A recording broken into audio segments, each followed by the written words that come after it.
Membodas. Selepas kepergian Abiyasa dari pandopo kerajaan, Raja hanya menghela nafas panjang. Bagaimana mungkin Abiyasa memiliki ajian rawa rontak? Dari mana ia mendapatkannya? Tanya Raja pada Mahapati. Laki-laki paruh baya dengan rambut keriting dan janggut panjang itu terdiam. Matanya menatap tajam, namun bibirnya tersenyum. Ajian rawa rontek adalah ilmu untuk hidup abadi dan merupakan ilmu hitam.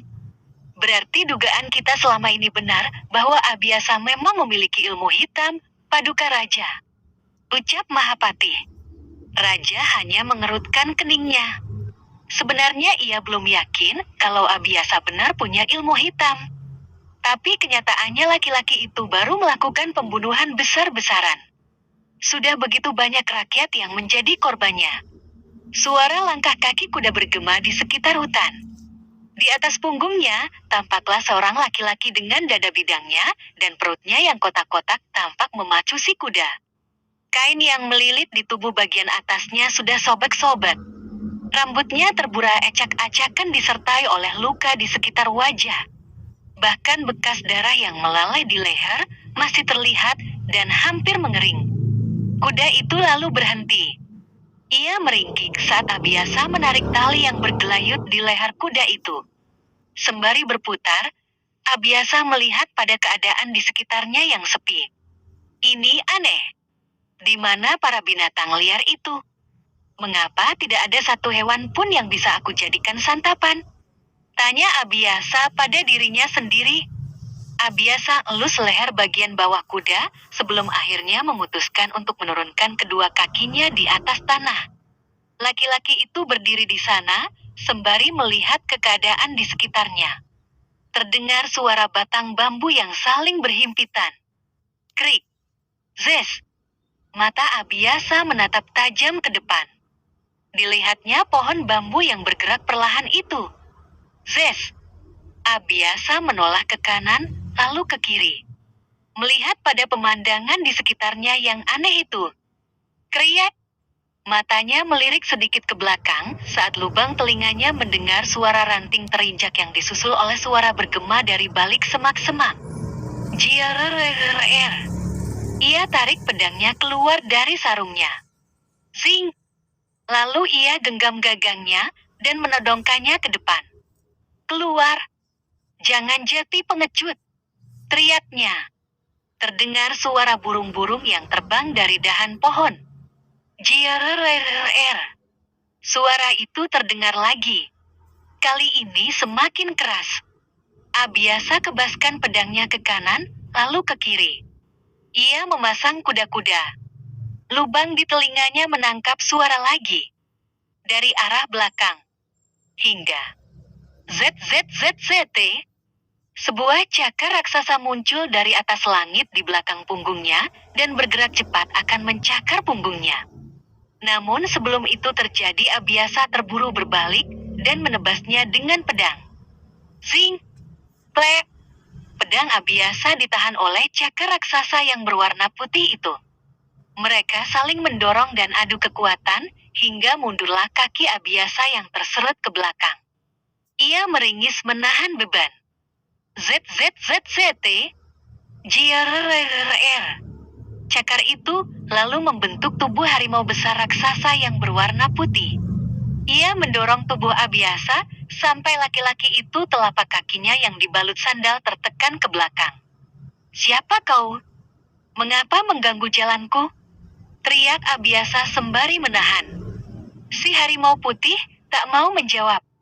Justru ia malah semakin menyerang, lalu mencakar dada Abiyasa. Krak! Kulit Abiyasa robek, sampai darahnya mengucur. Tes, tes, tes. Aku tidak ada urusan denganmu. Jeti sebaiknya berhenti menggangguku. Teriak Abiyasa sembari menekan tubuh makan putih itu dengan kedua tangannya. Ia segera tendang perut makan putih dengan sekuat tenaganya. Dan tubuh makan putih itu terhempas ke belakang dan terpental jatuh. Bak! Debu berterbangan disertai oleh daun-daun kering. Luka cakaran di kulit Abiyasa itu lalu menutup dengan sempurna lagi. Sobekannya menghilang. Dan bola mata makan putih itu membesar. Ia benar-benar terkejut. Apalagi pada saat Abiasa mulai berjongkok dan meninju tanah dengan satu kepalan tangannya. Dan bumi bergetar. Muncul serabut rambut di atas tanah yang ditinju oleh kepalan tangan Abiasa yang kini menyala bagai bara api yang menganga. Angin bertiup kencang lagi. Petir lagi-lagi menyambar. Gelegar, keluarlah roh Abiasa dari dalam tubuhnya. Ia berlari menuju ke arahnya. Dimakan putih. WUSSS. ZZZZZZT. Lagi-lagi makan putih itu terkejut. Matanya membulat dengan begitu sempurna, hingga pada saat roh Abiasa muncul di depannya, spontan ia bertekuk lutut dan berubah wujud menjadi manusia. Ampun. Mohon laki-laki berumur 50 tahun ke atas. Sepantaran ayahnya Abiasa. Ia memakai pakaian seorang satria dan berbaju putih belontang makan. Mendengar suara minta ampun membuat Abiasa menarik kembali ilmunya, lalu kembalilah rohnya ke dalam tubuh. Dan tubuh Abiasa melengkung sesaat lalu berdiri dengan benar lagi. Ditatapnya wajah laki-laki itu tajam. "Siapa kau? Mengapa menghalangi jalanku?" tegurnya. "Saya, Mam Bodas. Saya adalah makan putih penjaga hutan ini," ucap laki-laki paruh baya itu dengan kedua telapak tangannya yang disatukan di depan. Memberi hormat. Dahi Abiasa berkerut. "Mam Bodas," ucapnya. Ia masukkan pedangnya ke dalam sarung. "Kenapa menghalangi jalanku?" "Ampun, Raden.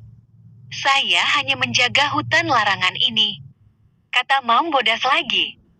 Geli rasanya Abiasa mendengar laki-laki itu memanggil namanya dengan sebutan Raden. "Raden, kau ingin mengejekku atau bagaimana? Selama ini tidak ada yang sudi memberikan hormat kepadaku.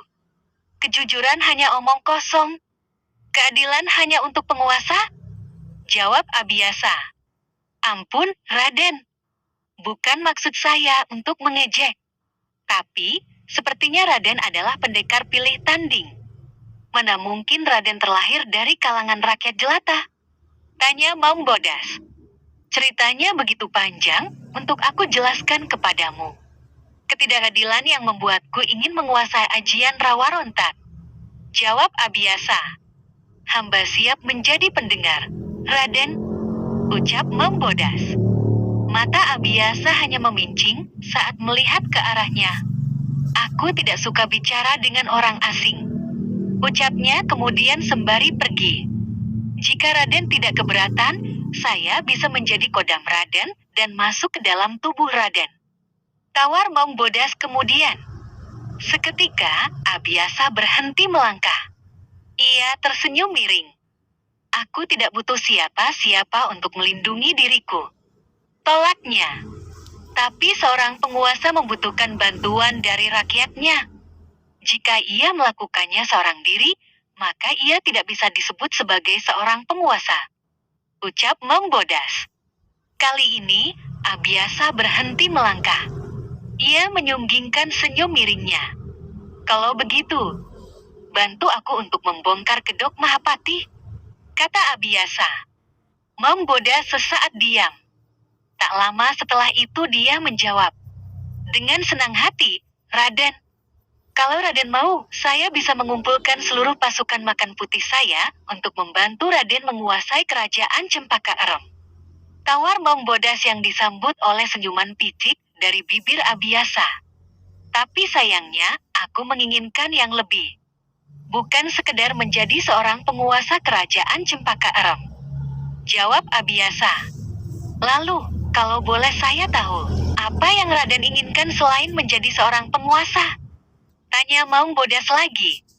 Abiasa tidak segera menjawab. Ia hanya menyunggingkan senyum piciknya dan menatap ke arah Mam Bodas.